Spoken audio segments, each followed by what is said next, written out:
അസ്സലാമലൈക്കും dear friends. ഇന്നത്തെ നമ്മുടെ സ്പെഷ്യൽ നിങ്ങൾ ആരും ഇതുവരെയും ട്രൈ ചെയ്ത് നോക്കിയിട്ടില്ലാത്ത ഒരു അടിപൊളി വെറൈറ്റി റെസിപ്പിയാണ്. നമ്മുടെ ഈ വീഡിയോ കണ്ടുകൊണ്ടിരിക്കുന്ന സമയത്ത് നിങ്ങൾക്ക് ഇഷ്ടപ്പെടുകയാണെങ്കിൽ ഒന്ന് ലൈക്ക് ചെയ്തേക്കണേ. അതുപോലെ തന്നെ നമ്മുടെ ഈ ചാനൽ ആദ്യമായിട്ട് കാണുന്നവരും ഇതുവരെയും സബ്സ്ക്രൈബ് ചെയ്യാത്തവരും പ്ലീസ് ഒന്ന് സബ്സ്ക്രൈബ് ചെയ്തേക്കണേ. ഞാനിടുന്ന വീഡിയോസ് ഉടനടി കിട്ടുന്നതിനായി സബ്സ്ക്രൈബ് ബട്ടന്റെ തൊട്ടടുത്ത് കാണുന്ന ബെല്ലൈക്കൺ കൂടി ക്ലിക്ക് ചെയ്തിട്ട് ഓൾ എന്ന ഓപ്ഷൻ എനേബിൾ ചെയ്യാനും മറക്കല്ലേ. ആദ്യം തന്നെ ഇതിനായിട്ട് ഞാനിവിടെ അത്യാവശ്യം വലുപ്പമുള്ള ഒരു നേന്ത്രപ്പഴമാണ് എടുത്തിട്ടുള്ളത്. നല്ല പഴുത്തിട്ട് തൊലി കറുത്ത നേന്ത്രപ്പഴം നോക്കിയെടുക്കുക. ഈ തൊലി കറുത്തിട്ടുള്ള നേന്ത്രപ്പഴം വെച്ചിട്ട് ചെയ്യുമ്പോഴാണ് നല്ല ടേസ്റ്റ് കിട്ടുന്നത്. ഈ തൊലി കറുത്ത നേന്ത്രപ്പഴത്തിനും ധാരാളം വൈറ്റമിൻസ് അടങ്ങിയിട്ടുണ്ട്. അപ്പോൾ സാധാരണ നമ്മൾ തൊലി കറുത്ത നേന്ത്രപ്പഴം കളയാറില്ലേ പതിവ്. അപ്പോൾ ഇതുപോലെ വെറൈറ്റി ആയിട്ടൊക്കെ തയ്യാറാക്കി നോക്കാം. പഴം നമുക്ക് ഇനി ആവിയേറ്റി എടുക്കണം. ഇനി നമ്മൾ പഴം ആവിയേറ്റി എടുക്കുന്നതിന് വേണ്ടിയിട്ട് ഒരു ഇഡ്ഡലി ചെമ്പിൽ കുറച്ച് വെള്ളം തിളപ്പിക്കാൻ വെച്ചിട്ടുണ്ട്. ഞാൻ പെട്ടെന്ന് ആവിയേറുന്നതിന് വേണ്ടിയിട്ട് ഇതുപോലെ രണ്ടായിട്ട് കട്ട് ചെയ്താണ് വെച്ച് കൊടുക്കുന്നത്. മുഴുവനെ വേണമെങ്കിലും വെച്ച് കൊടുക്കാം. അപ്പോൾ കുറച്ച് സമയം എടുക്കും ഇത് ആവിയേറി വെന്ത് വരാനായിട്ട്. നമുക്ക് മീഡിയം ഫ്ലെയിമിൽ വെച്ചിട്ട് മൂടിയേറ്റി ഇതൊന്ന് ആവിയേറ്റി വേവിച്ചെടുക്കാം. ഇപ്പം നമ്മൾ നേന്ത്രപ്പഴം ആവിയേറ്റി വേവിക്കാൻ വെച്ചിട്ട് ഒരു 5 മിനിറ്റ് കഴിഞ്ഞിട്ടുണ്ട്. അപ്പോൾ നേന്ത്രപ്പഴമൊക്കെ നല്ലോണം വെന്തിട്ടുണ്ട്. നല്ല ചൂടാണ്. ഫ്ലെയിം ഓഫാക്കി ഇതിൻ്റെ ചൂട് മാറി അതിൻ്റെ തൊലിയെല്ലാം മാറ്റിയതിന് ശേഷം ചെറിയ കഷ്ണങ്ങളായിട്ട് കട്ട് ചെയ്തെടുക്കാം.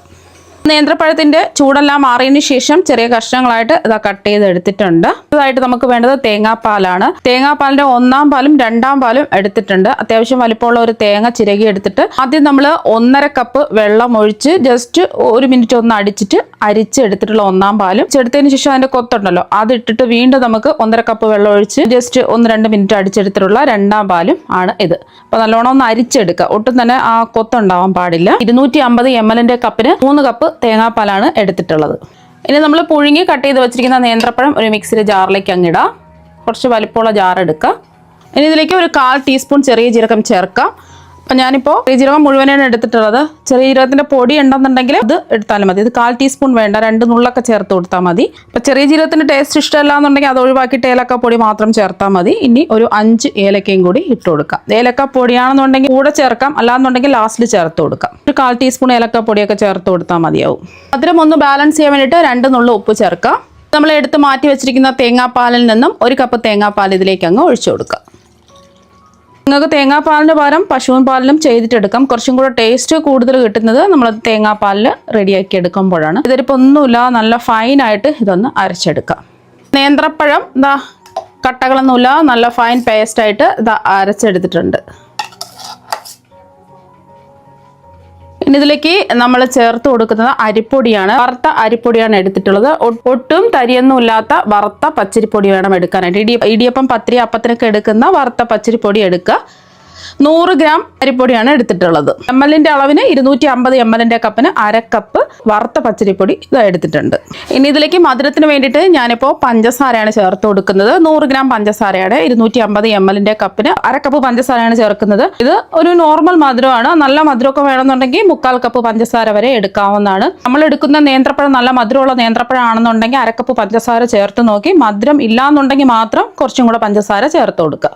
ഞാൻ എടുത്തിട്ടുള്ള നേന്ത്രപ്പഴം നല്ല മധുരമുള്ള നേന്ത്രപ്പഴം ആയതുകൊണ്ടാണ് ഞാൻ 1/2 കപ്പ് പഞ്ചസാര എടുത്തിട്ടുള്ളത്. ഇനി ഒരു കോഴിമുട്ട പൊട്ടിച്ചതും കൂടി ഒഴിച്ചു കൊടുക്കുക. മുട്ട വേണ്ടാന്നുള്ളവർക്ക് മുട്ട ഒഴിവാക്കിയിട്ട് ചെയ്യാവുന്നതാണ്. ഇനി നമ്മൾ ഇതിലേക്ക് ബാക്കി ഇരിക്കുന്ന തേങ്ങാപ്പാൽ മുഴുവനും ഒഴിച്ചു കൊടുക്കുക. ബാക്കി 2 കപ്പ് തേങ്ങാപ്പാലുണ്ട്, അത് മുഴുവൻ ഇതിലേക്ക് അങ്ങ് ഒഴിച്ചു കൊടുക്കുക. ഇനി ഇതെല്ലാം കൂടിയിട്ട് ഒരു സ്പൂൺ വെച്ചിട്ട് ഒന്ന് മിക്സ് ചെയ്യുക. അരിപ്പൊടി അവിടെ കിടക്കും. അപ്പോൾ അതുകൊണ്ട് ഒന്ന് ജസ്റ്റ് ഒന്ന് മിക്സ് ചെയ്തിട്ട് എല്ലാം കൂടി ഒന്ന് അടിച്ചെടുത്താൽ മതി. പ്രത്യേകിച്ച് അടിച്ചെടുക്കാനൊന്നുമില്ല, നമ്മൾ പഴം അടിച്ചെടുത്തിട്ടുണ്ടല്ലോ, ഇതൊന്ന് അടിച്ചെടുക്കാം. ഇതെല്ലാം കൂടിയിട്ട് ജസ്റ്റ് ഒന്ന് ഇത് അടിച്ചെടുത്തിട്ടുണ്ട്. ഇനി ഇതൊന്ന് അരിച്ചെടുക്കണം. എന്തെങ്കിലും തരി ഉണ്ടെങ്കിൽ പോയി കിട്ടുന്നതിന് വേണ്ടിയിട്ട് ഇതൊന്ന് അരിച്ചെടുക്കാം. നമ്മൾ അടിച്ചതെല്ലാം കൂടിയിട്ട് ഒരു അരിപ്പേ കൂടി അരിച്ചൊഴിക്കാം.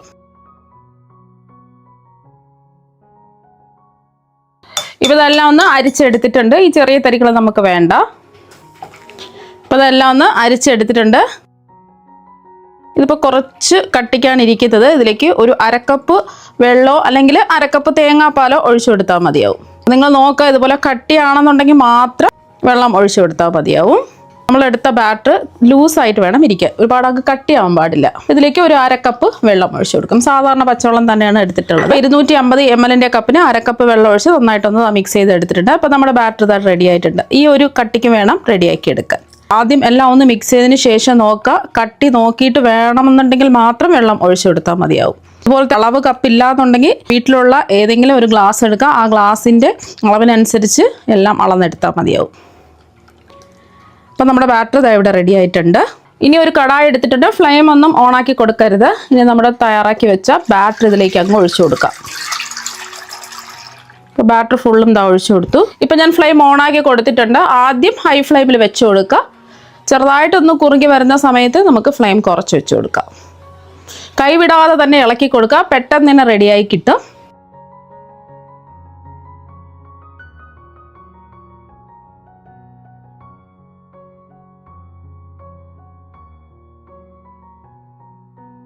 ഇതുപോലൊന്ന് കുറുകി വരുന്ന സമയത്ത് നമുക്ക് ലോ ടു മീഡിയം ഫ്ലെയിമിൽ വെച്ചിട്ട് ഇതൊന്ന് ഇളക്കി യോജിപ്പിച്ചെടുക്കുക. അതിൽ നിന്ന് നമുക്ക് ഇത് വിട്ട് കിട്ടണം. അതുവരെയും ഒന്ന് ഇളക്കി കൊടുക്കേണ്ടി വരും. ഇത് തന്നെ റെഡിയായി കിട്ടും. ചെറിയ ചെറിയ കട്ടകൾ പോലെ കിടക്കുന്നതൊന്നും കുഴപ്പമില്ല. എല്ലാം ഒന്ന് കുറുകി വരുന്ന സമയത്ത് കട്ടകളെല്ലാം മാറിക്കോളും. അപ്പോൾ കുറുകി വന്നതിന് ശേഷം നമ്മൾ ഫ്ലെയിം കുറച്ച് വെച്ചിട്ട് ഇപ്പോൾ ഒരു 3 മിനിറ്റ് കഴിഞ്ഞിട്ടുണ്ട്. ഇനി ഇതിലേക്ക് നമുക്ക് കുറച്ച് നെയ്യ് ഒഴിച്ചു കൊടുക്കുക. അപ്പോൾ നല്ല സ്മൂത്തായിട്ട് നമുക്ക് ഇളക്കിയെടുക്കാൻ പറ്റും. ഇപ്പോൾ ഞാൻ ഇതിലേക്ക് 1 ടേബിൾ സ്പൂൺ നെയ്യ് ഒഴിച്ചു കൊടുക്കുകയാണേ. വീണ്ടും നമുക്ക് ഫ്ലെയിം കുറച്ചിട്ടിട്ട് തന്നെ കൈവിടാതെ ഇളക്കി കൊടുക്കാം. ഇപ്പോൾ കണ്ടോ, നല്ല സ്മൂത്തായിട്ട് ഇളക്കിയെടുക്കാൻ പറ്റുന്നുണ്ട്. ഒരുപാടങ്ങ് കടായിൽ നിന്നും ഉരുണ്ട് ബോൾ പോലെ വരേണ്ട ആവശ്യമൊന്നുമില്ല. ജസ്റ്റ് കടായിൽ നിന്നൊന്ന് വിട്ട് കിട്ടിയാൽ മാത്രം മതി. അതുവരെ ഒന്ന് ഇളക്കി കൊടുക്കുക. അപ്പം നെയ്യിൻ്റെ ഒക്കെ ടേസ്റ്റ് ഇഷ്ടമാണെന്നുണ്ടെങ്കിൽ 1 ടീസ്പൂൺ നെയ്യ് അധികം വേണമെന്നുണ്ടെങ്കിൽ ഒഴിച്ചു കൊടുക്കാം. അപ്പോൾ ഞാൻ 1 ടേബിൾ സ്പൂൺ നെയ്യാണ് ഒഴിച്ചു കൊടുത്തിട്ടുള്ളത്. കൈവിടാതെ തന്നെ ഇളക്കി കൊടുക്കുക. ഒന്ന് കുറുകി വന്നിട്ടുണ്ട്. ഈ ഒരു സമയം നിങ്ങൾക്ക് വേണമെന്നുണ്ടെങ്കിൽ 1 ടീസ്പൂൺ നെയ്യും കൂടെ ഒഴിച്ചു കൊടുക്കുക. ആദ്യം 1 ടേബിൾ സ്പൂൺ നെയ്യ് ഒഴിച്ചു കൊടുക്കുക. എന്നിട്ട് ലാസ്റ്റിൽ വേണമെന്നുണ്ടെങ്കിൽ 1 ടീസ്പൂൺ നെയ്യ് ഒഴിച്ചു കൊടുക്കുക. ഇപ്പോൾ കണ്ടില്ലേ, കടായിൽ നിന്ന് വിട്ട് വരുന്നുണ്ട്. ഈ ഒരു പരുവാണ് നമുക്ക് വേണ്ടത്. ഇനി നമുക്ക് ബോൾ പോലെ ഉരുണ്ട് വരേണ്ട ആവശ്യമൊന്നുമില്ല. ഇതുപോലെ കടായിൽ നിന്ന് വിട്ട് കിട്ടണം. ഇതാ കണ്ടില്ലേ, ഒട്ടും കട്ടകളൊന്നുമില്ല. റെഡിയായി കിട്ടിയിട്ടുണ്ട്. നമുക്ക് ഫ്ലെയിം ഓഫ് ആക്കാം. ഇതൊന്ന് സെറ്റ് ചെയ്തെടുക്കുന്നതിന് വേണ്ടിയിട്ട് ഞാൻ ചോറൊഴിക്കുന്ന ഒരു പാത്രത്തിൽ കുറച്ച് നെയ്യ് ഒന്ന് തടവി ബ്രഷ് ചെയ്ത് വെച്ചിട്ടുണ്ട്. ചൂടോടുകൂടി തന്നെ ആ പാത്രത്തിലേക്ക് അങ്ങ് ഒഴിച്ചു കൊടുക്കാം. ആദ്യമേ പാത്രത്തിൽ നെയ്യ് തടവി വയ്ക്കുക.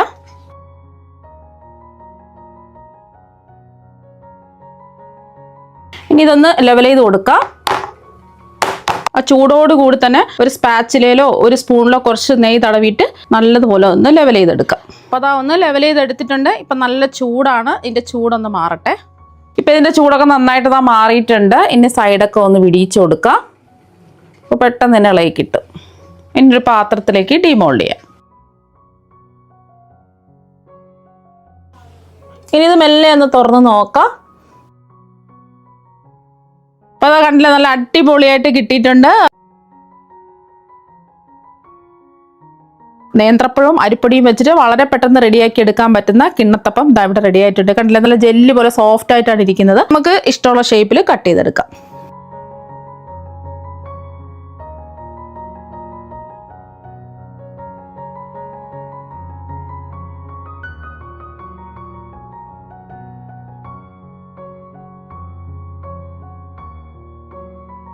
അപ്പോൾ ഇനി ഇഷ്ടമുള്ള ഷേപ്പിൽ നമുക്ക് കട്ട് ചെയ്തെടുക്കാം.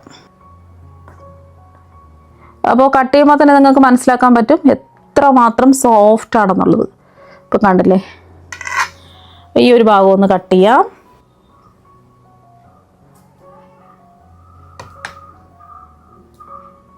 ഇപ്പോൾ കണ്ടില്ലേ, നല്ല ജെല്ലി പോലെ ഇരിപ്പുണ്ട്.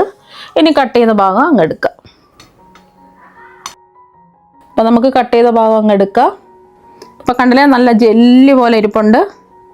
അപ്പോൾ കഴിക്കാനും അടിപൊളി ടേസ്റ്റാണ്. ഫംഗ്ഷനൊക്കെ വരുന്ന സമയത്തും കുട്ടികളൊക്കെ സ്കൂൾ വിട്ട് വരുന്ന സമയത്തും ഒക്കെ നമുക്ക് പെട്ടെന്ന് റെഡിയാക്കി കൊടുക്കാൻ പറ്റുന്ന ഒരു കിണ്ണത്തപ്പമാണ്. അപ്പോൾ നിങ്ങൾ എല്ലാവരും നേന്ത്രപ്പഴം അരിപ്പൊടിയും വെച്ചിട്ടുള്ള ഈ കിണ്ണത്തപ്പം ഒരു പ്രാവശ്യം ഒന്ന് ട്രൈ ചെയ്ത് നോക്കുക. തീർച്ചയായും നിങ്ങൾക്ക് എല്ലാവർക്കും ഒരുപാട് ഇഷ്ടമാകും. അപ്പോൾ നമുക്ക് മറ്റു വെറൈറ്റി വീഡിയോ ആയിട്ട് വീണ്ടും കാണാം. താങ്ക്